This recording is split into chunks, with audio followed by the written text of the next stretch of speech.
অনেক ব্যস্ত ছিলাম, তো সেই জন্য আর ভিডিও করতে পারিনি। তো যাই হোক, তোমরা সবাই গরমে কেমন আছো জানিও।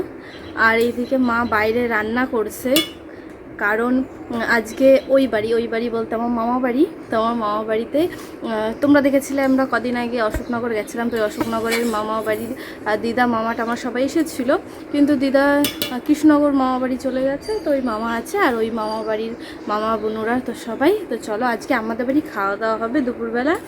তো সেই জন্যই সকাল থেকে একটু মা বাইরে রান্না করছে, মানে উঠোনে। তো আমি একটু সব কিছু একটু গুছিয়ে দিচ্ছিলাম, সবজি মবজি কেটে। তো যাই হোক, অনেকজনের রান্না না, এই গরমের মধ্যে অসম্ভব একা একা সব কিছু গুছিয়ে করা, তাই। তো চলো আজকে কী কী রান্না করলো মা সেটা তো তোমাদেরকে দেখাবোই। আর এখন মোটামুটি রান্না সব কমপ্লিট হয়ে গেছে, শুধু মাংস আর একটা কিছু একটা করবে, তো সেটা হলে হয়ে যাবে। তো চলো এখানে কি কি অবস্থা আছে সেগুলো তোমাদের একটু বললামই। তো মা বাইরে রান্না করছে, দেখি এতে কী আছে। ওই যেখানে মাংস ম্যারিনেট করে রেখে দিয়েছে, আর এই যে মাংসতে টমেটো দেবে বলে টমেটো আছে।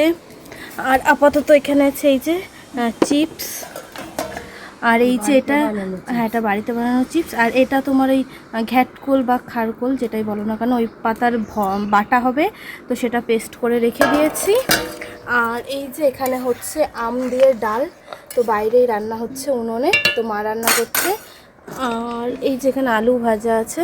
তো চলো আর বাদ বাকি রান্নাগুলো কী কী রান্না করছে মা সেটা তোমাদের